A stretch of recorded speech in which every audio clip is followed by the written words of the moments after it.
They said you were too much, too loud, too emotional, too intense, too honest. But what they really meant was, you were too alive. You were the thunder in a room full of whispers, the spark that made them remember what passion feels like. And that terrified them, because most people aren't used to real. They're used to masks, to half smiles, to playing safe, to pretending they don't care. But then you walked in, heart first, soul exposed, voice unfiltered, and suddenly they were forced to feel again. You showed them what raw truth looks like. You reminded them that love is not supposed to be silent, that emotion isn't weakness. It's proof that you still have a pulse. But they weren't ready for that. They wanted someone who would nod, not challenge, smile, not question, obey, not awaken. And when you didn't fit that script, they did what frightened people do. They labeled what they can't control. Too much. That's what they called you. But let's be honest. They didn't mean too much. They meant too real, too raw, too awake, too unwilling to fake peace for their comfort. They didn't fear your volume. They feared your clarity.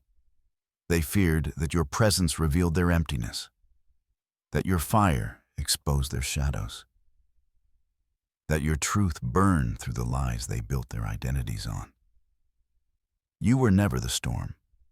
You were the mirror. And some people can't handle what they see when the reflection is honest, so they tried to silence you. They dimmed your light, one criticism at a time. Be softer. Be calmer. Don't take things so personally. Translation: be less you. But you can't unburn what was meant to blaze. You can't unfeel what's already been awakened. You can't bury the kind of spirit that was born to set things in motion. They feared your fire because it reminded them of their own ashes. You were never hard to love. You were just hard to control. And that's a truth most people can't handle. Because love without control requires vulnerability. It requires surrender. It requires honesty. And honesty terrifies those who build relationships on illusion. They didn't want love. They wanted obedience. They didn't want your truth. They wanted your agreement. They didn't want your heart. They wanted your silence. Because your strength confronted their weakness. Your depth exposed their shallowness. Your emotional honesty made them feel naked in their own denial. You became a mirror they didn't ask for. A reflection that revealed every part of themselves they were desperate to avoid. And instead of growing with you, they tried to shrink you. They mistook your passion for aggression, your boundaries for arrogance, your independence for rebellion, your expression for instability. But that's what happens when small hearts meet unfiltered truth. They call it too much because they've spent their lives living in too little. You gave love that asked questions. You gave care that came with expectations. Not gifts or conditions, but standards. You wanted reciprocity, not worship. You wanted honesty, not convenience. But they couldn't meet you there, not because you asked for too much, but because they were offering too little. You scared them, not because you were dangerous, but because you were different. You didn't play the game, the one where people trade authenticity for acceptance. You didn't pretend. You didn't flatter. You didn't dim your truth just to be chosen. You simply refused to disappear inside someone else's comfort zone. And so they blamed you. They called you difficult. They said you expect too much. They said you care too deeply.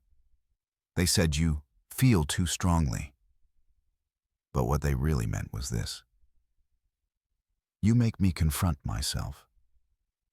You make me see what I'm not ready to heal. You make me realize that my love was never love. It was control in disguise. They couldn't handle your truth because it stripped away their illusions. It forced them to see that love isn't possession. It's partnership. That real connection doesn't thrive in silence.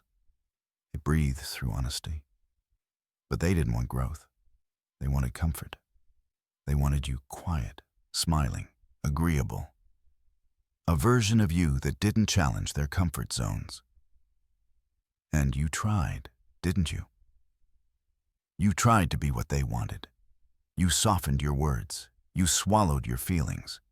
You learned how to tiptoe around their egos, hoping maybe this time they'd understand you. But love that demands silence isn't love. It's submission. And the moment you stopped performing, they called you ungrateful. They called you cold. They called you changed. No, you didn't change. You just stopped being easy to manipulate. You stopped translating your fire into whispers. You stopped confusing being wanted with being respected. And that was the day everything shifted. The day your power stopped being their playground, because the truth they couldn't handle was simple. You never asked for too much. You just asked for what they were too afraid to give. Depth, honesty, accountability, love that stands tall when it's inconvenient. They couldn't meet you there. So they made you the villain. Because it's easier to demonize power than to admit your own cowardice. But don't you dare shrink for that. Don't you dare believe their version of the story. You were never hard to love. You were just impossible to control. There comes a moment, quiet, almost unnoticeable, when something inside you stops begging, stops waiting, stops explaining. You wake up one morning and realize you're done trying to be understood by people committed to misunderstanding you. You're done performing peace for those who feed on your silence. You're done mistaking self-abandonment for love. That's the beginning of reclamation. The sacred return to yourself, because for too long, you built your identity out of their approval. You shrank your truth to fit into the narrow space they offered you. You twisted your softness into silence. You called it keeping the peace. But deep down you knew. It was self-erasure. You tried to fit into rooms that were never meant to hold you. Rooms with low ceilings and dim lights, where your laughter echoed too loud, your emotions burned too bright, and your truth felt like thunder in a space built for whispers.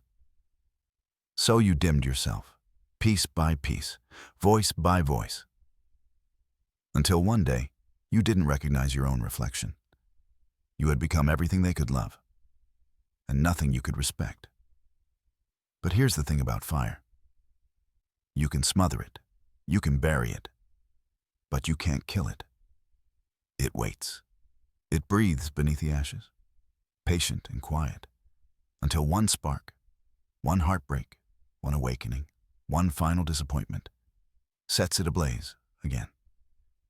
And when it does, you start to remember. You remember the sound of your own voice before you started apologizing for it. You remember how it felt to stand tall, not small.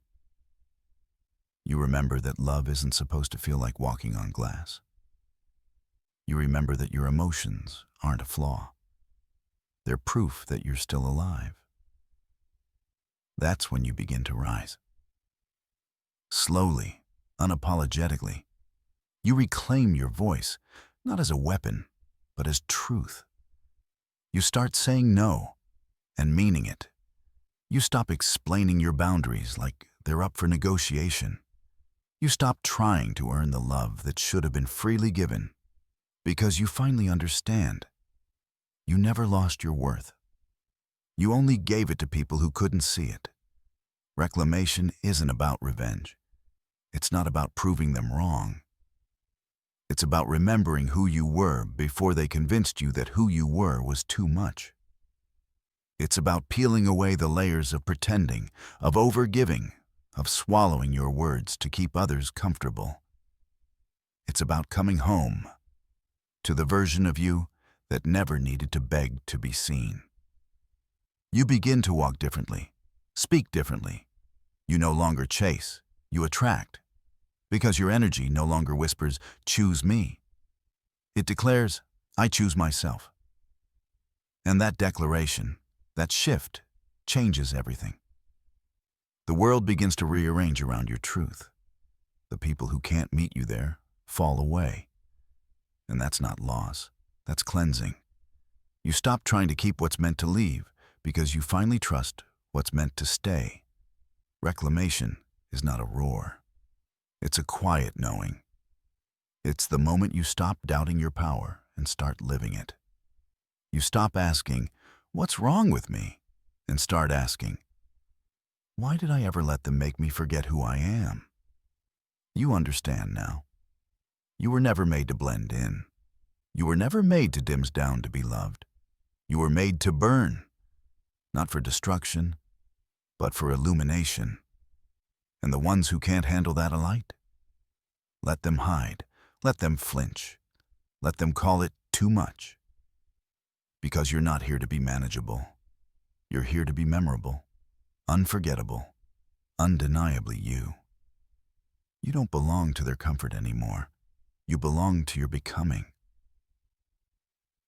There's always a breaking point, a moment that splits your life into before and after. A silence so loud, it forces you to finally hear yourself again. It doesn't always come with fireworks. Sometimes it arrives in exhaustion, the kind that seeps into your bones after you've given and given to people who only know how to take. It's the day you realize you've been setting yourself on fire to keep people warm who never even noticed you were burning. The day you stare at your reflection and see the faint outline of who you used to be, buried beneath compromise, self-doubt, and waiting. That's the turning point. The moment you stop asking, "Why don't they see my worth?" and start asking, "Why have I been showing it to the blind?" You stop needing their validation because you finally see the cost of chasing it. Your peace, your energy, your essence. You start realizing that love that punishes your power is not love at all. It's fear wearing a mask. And you've outgrown the kind of people who only love you when you're easy to control. So you take back your narrative. You stop rewriting yourself to fit their storylines. You stop showing up to arguments where the only goal is to make you smaller. You begin to unlearn everything you were taught to believe about worth, love, and silence. You realize you were never too emotional. You were surrounded by people who were emotionally unavailable. You were never too sensitive. You were surrounded by those allergic to truth. You were never too intense. You were simply operating at a level they couldn't reach. And when that realization lands, it doesn't just free you, it rebuilds you. You stop performing peace, and you start embodying it. Because peace isn't pretending everything's fine. It's knowing that you're fine even when everything isn't. You stop apologizing for the way your heart beats too loud, for the way your voice trembles when you speak truth, for the way your energy fills a room and demands to be felt. You begin to see that what made them uncomfortable was the same thing that made you unforgettable. And that's when the shift happens. Not loud, but certain. Not dramatic, but final. The begging ends. The proving ends. The hoping ends. You stop trying to earn a seat at tables where your silence was the price of admission. You stop craving closure from people who only open doors when they want control. Instead, you rise. You rise with quiet dignity, with no announcement, no vengeance, no explanations. Because you don't need their approval anymore. You've already met the person you were waiting for. You. And when that happens, when you finally choose yourself without guilt, the world starts treating you differently. Not because it changed, but because you did. You walk with the weight of someone who's seen their own worth and refuses to set it down again. You talk with the tone of someone who no longer seeks permission to exist. You love differently, not as a sacrifice, but as a choice. This is the turning point. The moment your pain turns into power. The moment your silence turns into sovereignty. The moment you stop surviving and start owning your story. No one saves you here. No one rescues you. You save yourself by choosing to stop shrinking, to stop explaining, to stop betraying your truth for belonging. Because the kind of freedom you've been chasing was never waiting in their approval. It was always buried in your awakening. And once you taste that kind of liberation, you never go back. Not to the cage, not to the begging, not to the pretending. That's the power they feared all along. The moment you realize you never needed them to set you free. You only needed to stop handing them the key. Let them call you too much. Let them whisper it behind your back like it's an insult. Let them roll their eyes at your passion, your truth, your intensity. Because one day, they'll understand. You were never too much. You were exactly enough for the life you were meant to live. And if they couldn't handle that, it's because they were never meant to stand next to fire. They were meant to learn from its distance. You've spent enough time trying to prove your light doesn't burn too bright. Now it's time to ignite. This is your rise. Not the soft kind, not the quiet one. The kind that feels like rebirth through fire. The kind that makes you remember your own name. Because here's the truth. They didn't silence you. You just stopped speaking for them. They didn't break you. You simply outgrew what was meant to contain you. They didn't reject you. They revealed who they were. And now, you see it clearly. Their opinions were never a reflection of your worth. They were confessions of their fear. Fear of your truth. Fear of your voice. Fear of your capacity to see beyond illusion. You were never too emotional. You were deeply human. You were never too sensitive. You were beautifully awake. You were never too loud. You were finally being heard. And that's what scared them the most. Because power wrapped in compassion is the most disarming force there is. It doesn't need to scream. It radiates. It doesn't seek approval. It commands respect. It doesn't beg. It simply is. This is where you rise from being misunderstood to being unapologetically seen. Where you stop shrinking your truth to keep the peace and start letting your peace come from living your truth. You start walking differently. Head high, spine straight, heart open but guarded by wisdom. You stop giving explanations to people committed to staying blind. You stop convincing anyone of your value. You stop convincing anyone of your value. Because when you know who you are, the need to prove it dissolves. You rise not to prove them wrong, but to show yourself what freedom feels like.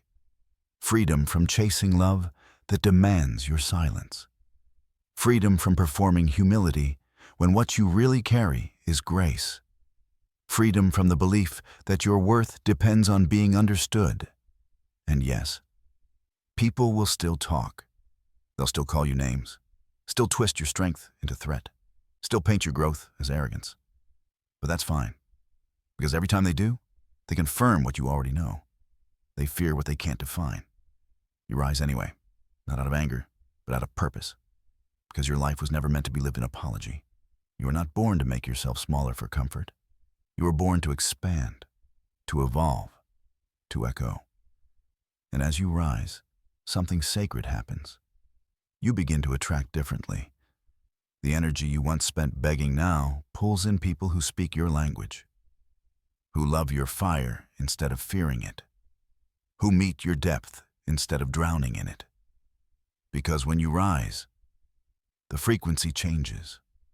You stop resonating with pain and start aligning with power.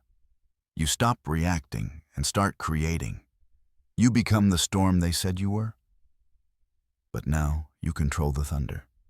You become the flame they warned others about. But now you burn with purpose.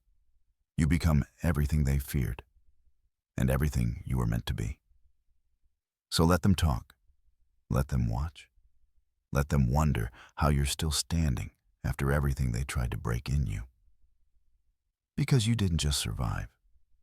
You transformed.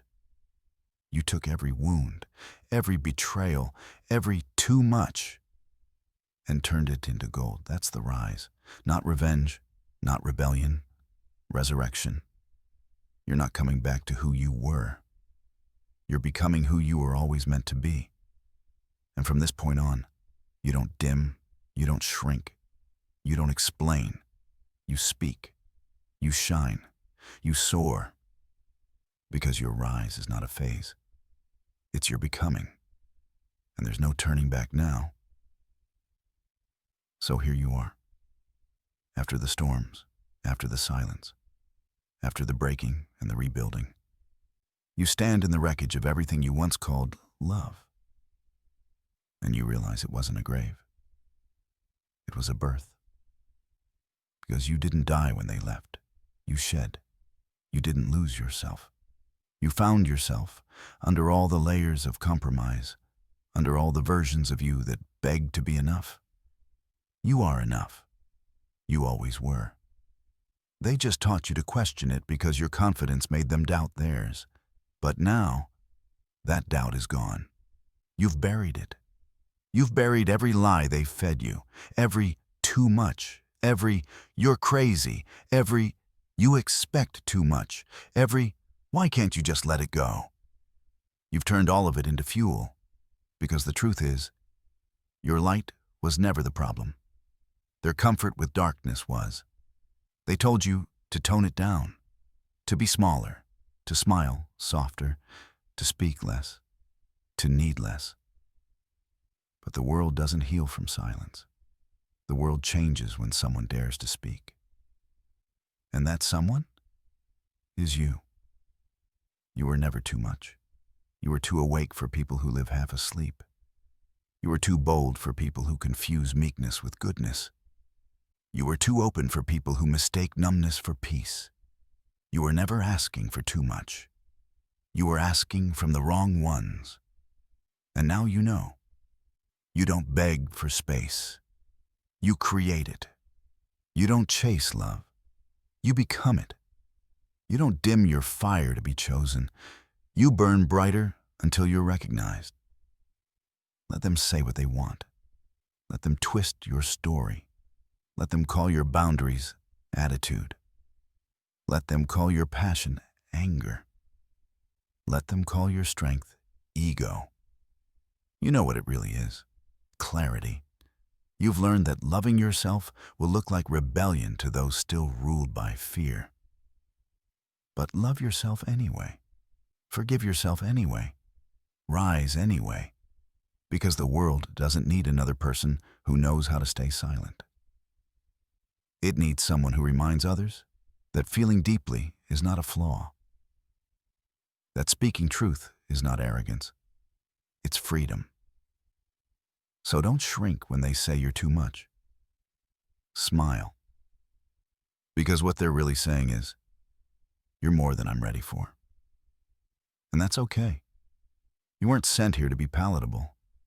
You were sent here to be powerful, to disrupt, to awaken, to remind the world what real looks like.